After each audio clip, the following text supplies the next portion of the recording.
நேரத்துக்கு நேரம் போர் உக்கிரமாயிட்டு இருக்கு. ஈரான் ரொம்ப அக்ரெசிவாக இருக்கிறாங்க.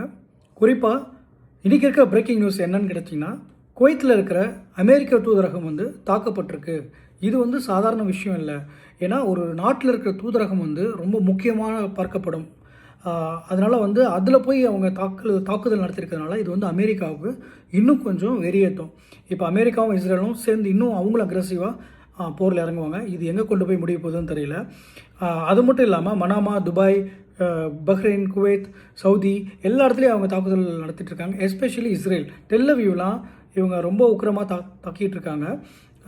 குறிப்பாக இந்த மக்கள், இந்த மத்திய கிழக்கு நாடுகளில் இருக்கிற மக்களுக்காக எந்த நாடாக இருந்தாலும் போர்னு வந்துட்டால் இழப்புன்றது எல்லாருக்கும் ஒன்று தான். ஸோ இவங்களுக்காக நம்ம கடவுள்கிட்ட வேண்டிக்குவோம். குறிப்பாக நம்ம தமிழ் சொந்தங்கள்லாம் பத்திரமா இருங்க.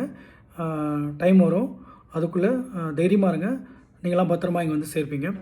நம்ம இந்த வீடியோ பார்க்குற வியூவர்ஸ், ஃபாலோவர்ஸ் எல்லாருமே அவங்களுக்காக ஒரு சப்போர்ட்டிங்காக கமெண்ட் பண்ணுங்கள்.